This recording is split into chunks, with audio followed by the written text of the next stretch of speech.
ಇನ್ನು ಬಿಡದಿಯ ಭೂ ಸ್ವಾಧೀನ ವಿರೋಧಿಸಿ ರೈತರು ಒಂದು ಕಡೆ ಪ್ರತಿಭಟನೆ ಮುಂದುವರಿಸ್ತಾ ಇದ್ದಾರೆ. ಪರ ವಿರೋಧದ ಪ್ರತಿಭಟನೆ ಆಗ್ತಾ ಇದೆ. ಅದರ ಮಧ್ಯಭಾಗದಲ್ಲೇ ಮೈಸೂರಿನಲ್ಲೂ ಕೂಡ ರೈತರು ರಸ್ತೆ ತಡೆದು ಪ್ರತಿಭಟನೆ ಮಾಡಿದ್ದಾರೆ. ಬಿಡದಿಯಲ್ಲಿನ ಭೂ ಸ್ವಾಧೀನವನ್ನ ವಿರೋಧಿಸಿ ಮೈಸೂರಿನಲ್ಲಿ ರೈತರು ರಸ್ತೆ ತಡೆದು ಪ್ರತಿಭಟಿಸಿದ್ದಾರೆ. ತಮ್ಮ ತಮ್ಮ ಕೈಗೆ ಕಪ್ಪು ಪಟ್ಟಿಯನ್ನ ಧರಿಸಿ ಊಟದ ತಟ್ಟೆಯಲ್ಲಿ ಮಣ್ಣು ಹಾಕಿ ಆಕ್ರೋಶವನ್ನ ಹೊರಹಾಕ್ತಾ ಇದ್ದಾರೆ. ಮೈಸೂರಿನ ಗನ್ ಹೌಸ್ ಬಳಿ ರಸ್ತೆ ತಡೆದು ರೈತರು ಪ್ರತಿಭಟನೆ ಮಾಡಿರೋದು.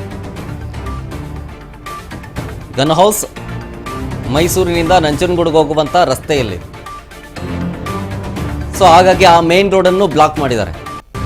ರೈತರಿಂದ ಬಲವಂತವಾಗಿ ಭೂಮಿ ಕಿತ್ಕೊಳ್ತಾ ಇದ್ದಾರೆ, ಅದನ್ನು ನಿಲ್ಲಿಸಬೇಕು ಅಂತ ಆಗ್ರಹಿಸ್ತಾ ಇದ್ದಾರೆ. ಆಮೇಲೆ ಬಿಡದಿಯಲ್ಲಿರೋ ರೈತರ ಮೇಲೆ FIR ಹಾಕಿದ್ದಾರೆ, ಅದನ್ನು ಹಿಂಪಡಿಬೇಕು. ಪೊಲೀಸರು ಸರ್ಕಾರದ ಕೈಗೊಂಬೆಯಾಗಿ ಕೆಲಸ ಮಾಡ್ತಾ ಇದೆ, ಈ ಕೂಡಲೇ FIR ಅನ್ನ ಕ್ಯಾನ್ಸಲ್ ಮಾಡಬೇಕು ಅಂತ ರೈತರು ಆಗ್ರಹಿಸ್ತಾ ಇದ್ದಾರೆ. ಇಲ್ಲಿಲ್ಲ ಅಂತಂದ್ರೆ ಉಗ್ರ ಹೋರಾಟ ಮಾಡ್ತೀವಿ ನಾವು ಅಂತ ಎಚ್ಚರಿಕೆ ಕೊಟ್ಟಿರೋದು. ನೋಡಿ, ಇದು ಮೈಸೂರು ಮತ್ತೆ ನಂಜನಗೂಡು ಮೇನ್ ರೋಡ್, ಇದು ಗನ್ ಹೌಸ್ ಹತ್ರ ಬರುತ್ತೆ. ಆ ಮೇನ್ ರೋಡ್ ಅನ್ನ ಬ್ಲಾಕ್ ಮಾಡಿ ರೈತರು ಆಕ್ರೋಶವನ್ನ ಹೊರಹಾಕ್ತಾ ಇರೋದು. ಇದು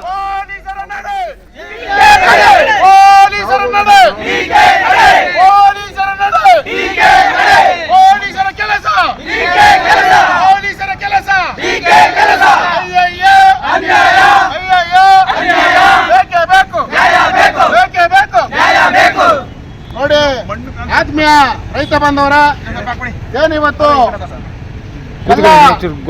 ಸಾರ್ವಜನಿಕರು ಇರ್ಬೋದು ಮತ್ತೆ ಘೋಷಣೆ ಕೂಗಿ ರೈತ ವಿರೋಧಿ ರಾಜ್ಯ ಸರ್ಕಾರಕ್ಕೆ, ರೈತ ವಿರೋಧಿ ರಾಜ್ಯ ಸರ್ಕಾರಕ್ಕೆ, ರೈತ ವಿರೋಧಿ ಮುಖ್ಯಮಂತ್ರಿಗೆ, ಬಂಡವಾಳಶಾಹಿಗಳ ಗುಲಾಮರಾಗಿರುವ ಮುಖ್ಯಮಂತ್ರಿಗೆ, ಬಂಡವಾಳಶಾಹಿಗಳ ಬೂಟು ನೆಕ್ಕುತ್ತಿರುವ ಮುಖ್ಯಮಂತ್ರಿಗೆ, ಬಂಡವಾಳಶಾಹಿಗಳ ಬೂಟು ನೆಕ್ಕುತ್ತಿರುವ ಮುಖ್ಯಮಂತ್ರಿಗೆ,